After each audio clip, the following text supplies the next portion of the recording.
Let's talk more about this case with legal analyst Abigail Ngobene, who we can bring up now. Abigail, a very good evening to you. Thank you so much for being on News at Prime. First things first, the withdrawal of this murder charge against Zolile Sekeleni, is it reason at this stage to doubt the strength of the state's case so far?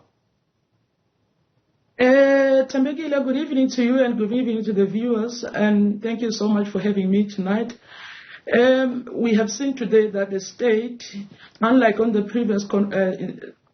previous occasion where they stated five charges, if not four, where murder was one of those, and we have seen today that they withdrew the murder charge against the father of Dr. Magudumana.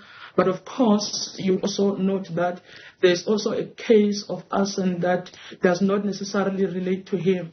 But just to answer your question, there are a lot of things that the state will have to prove as it relates to this particular matter, particularly when it relates to a murder charge, as it relates to all of them.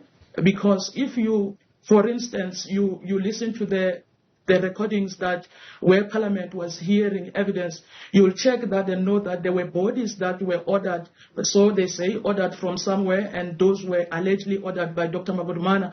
But does that suffice to say the charge of murder suffice?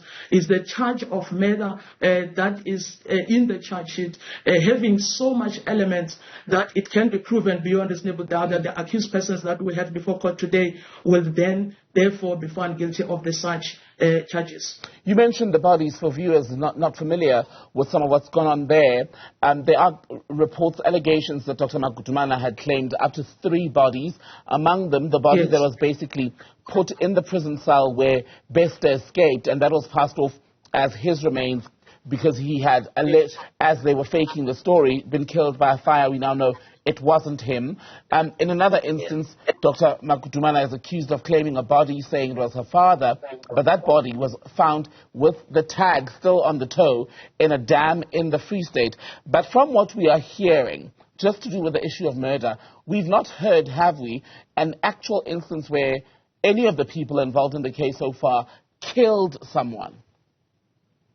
Yes, you see, that's why I'm saying that there's a huge task on the side of the state to prove beyond reasonable doubt that the people that we have before court do connect somehow with the murder charge, which from where I'm sitting, there's a lot of missing puzzle on whether the person that was found bent beyond recognition in the cell is the same one who Dr. Magudumana allegedly claimed. You will note that the preliminary investigations and the evidence that we have says that the person who was in the cells, the DNA could not match. That's number one. Number two, that this body that was burnt beyond recognition died due to a blunt object which caused a traumatic sort of pressure on him, which led to his demise. And if you were to interrogate this, you will then be left with a lot of questions on whether this death or this murder occurred in the cells, or this person was transported into the cells while already demised. So there are a lot of questions to it, which will be very difficult for the state to prove as it stands. But of course, we don't rule out the view by the NPA to say there are more charges that may be placed on the charge sheet. Some may be withdrawn since the preliminary investigations are still ongoing.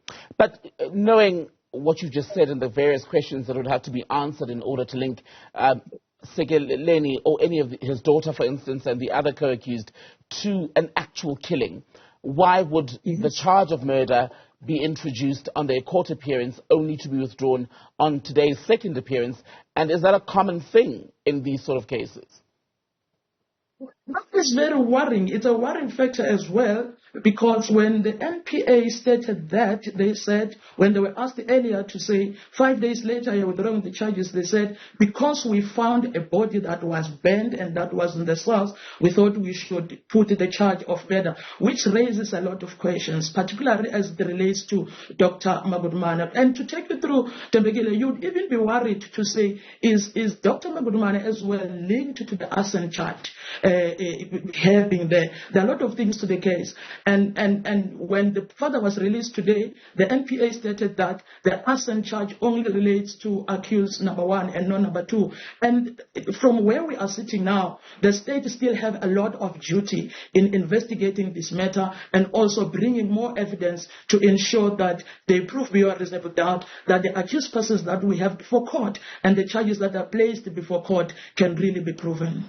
Is this a complicated case to prosecute, just overall, given what you're talking about, just the aspect of murder? Was anyone actually killed? For example, can it be proven that the person whose body was in that cell was murdered by any of these people?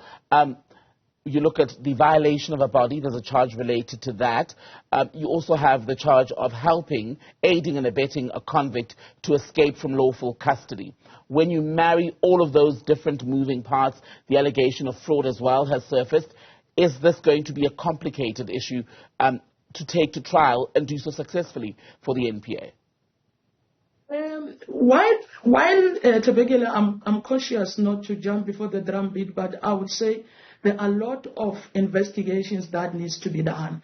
And you will note that as it relates to the charges of aiding a convicted person from escaping from a lawful custody, yes, that there is a provision in terms of the Correctional Services Act, which says, also prescribe the sentence up to 10 years or a fine or combination of the two, which of course from there we can see that there wasn't a bigger plan to assist this convicted Thabo Bester to escape a lawful custody. But there are a lot of things such as the charge of murder, the charge of fraud.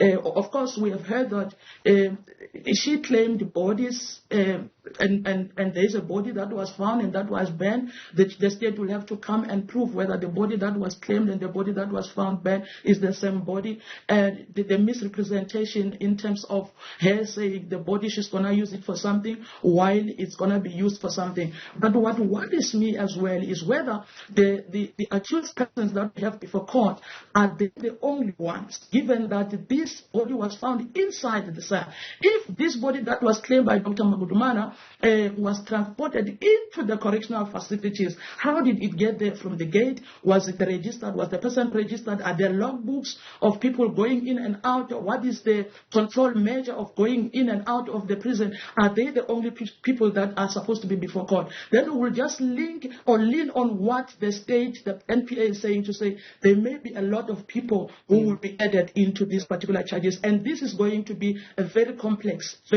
matter.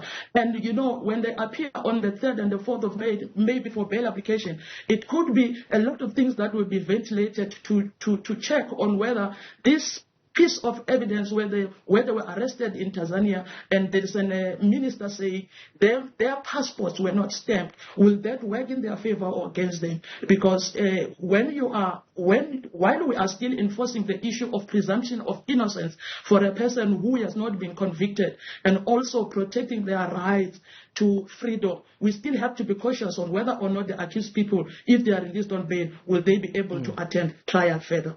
So starting the fire in the cell on that night in May of 2022 will speak to a potential charge, am I right, of arson.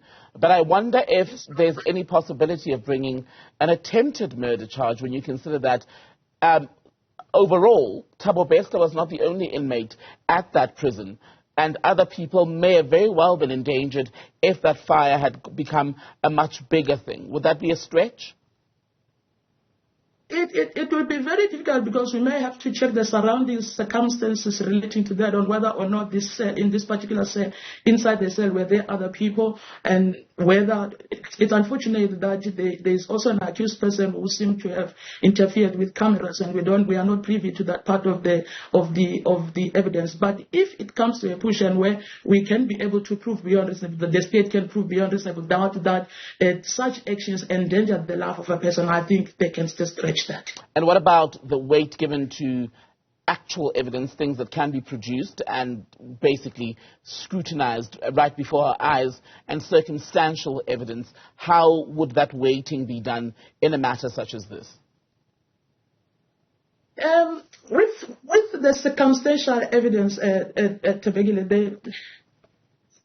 where we have to draw inference to say, in the absence of this, we can use that to to be able to push this and say there was a common purpose and a common goal. But of course, it all lies on what the state will come up as part of their evidence through investigation, thorough investigation in this matter. This is a big matter, it's a complex matter, and they may have, because what we want to see is to have this matter reach its finality and not having to have it aborted in one way or the other. Abigail Ngobene, good to speak to you, legal analyst on the Thabo Best case today. Some of his co-accused or people accused of helping him break out of prison appearing in court, among them Zolile Sekeleni, the father of his lover and accomplice, Dr. Nandipha Magudumana, arrested with Best in Tanzania almost 2 weeks ago now.